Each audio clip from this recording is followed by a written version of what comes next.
ಕಿಚ್ಚ ಸುದೀಪ್ ರವರ ಬಹುನಿರೀಕ್ಷಿತ ಬಿಲ್ಲರಂಗ ಭಾಷಾ ಚಿತ್ರದ ಶೂಟಿಂಗ್ ಮಾರ್ಚ್ನಿಂದ ಆರಂಭವಾಗುವ ನಿರೀಕ್ಷೆ ಇದೆ. ಮೊದಲು ವಿಕ್ರಮ್ ರೋಣ ಸಿನಿಮಾ ಕಿಚ್ಚ ಸುದೀಪ್ ಹಾಗೂ ಅನೂಪ್ ಭಂಡಾರಿ ಕಾಂಬಿನೇಷನ್ ನಲ್ಲಿ ತಯಾರಾಗಿ ಸಿನಿಮಾ ಬಗ್ಗೆ ಭಾರಿ ನಿರೀಕ್ಷೆ ಸಹ ಇಡಲಾಗಿತ್ತು. ಆದರೆ ನಿರೀಕ್ಷೆಗೆ ತಕ್ಕಂತೆ ಸಿನಿಮಾ ಮೆಚ್ಚುಗೆ ಗಳಿಸಲಿಲ್ಲ.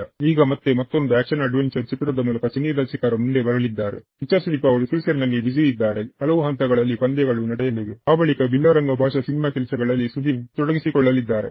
ಈಗ ಈ ಚಿತ್ರಕ್ಕಾಗಿ ನಿರ್ದೇಶಕ ಅನೂಪ್ ಭಂಡಾರಿ ಭರ್ಜರಿ ತಯಾರಿಯಲ್ಲಿ ತೊಡಗಿಕೊಂಡಿದ್ದಾರೆ. ಅದರ ಭಾಗವಾಗಿ ಚಿತ್ರಕ್ಕಾಗಿ ಬೃಹತ್ ಸೆಟ್ ನಿರ್ಮಾಣ ಮಾಡಲಾಗಿದ್ದು 8 ಎಕರೆ ಜಾಗದಲ್ಲಿ ವಿದೇಶಿ ಶೈಲಿಯ ಸೆಟ್ಗಳನ್ನು ನಿರ್ಮಿಸಲಾಗಿದೆ. ಬಿಲ್ಲರಂಗ ಭಾಷಾ ಚಿತ್ರದ 70% ಶೂಟ್ ಸೆಟ್ನಲ್ಲಿ ಸಾಗಲಿದೆ. ಇನ್ನು ಹೆಚ್ಚುವರಿಯಾಗಿ 4 ರಿಂದ 5 ಬಿಗ್ ಬಾಕ್ಸ್ ಸೆಟ್ ಮಾಡಲು ಪ್ಲಾನ್ ನಡೆದಿದೆ. ಬಿಲ್ಲರಂಗ ಭಾಷಾ ಇಂದಿನಿಂದ 185 ವರ್ಷಗಳಷ್ಟು ಮುಂದಿರುವ ಅಂದ್ರೆ ಭವಿಷ್ಯದ ಕತೆ. ಅನೂಪ್ ಭಂಡಾರಿ ಹೇಳುವಂತೆ 2209 AD ಕಥೆಯನ್ನು ಈ ಚಿತ್ರ ಹೊಂದಿದೆ.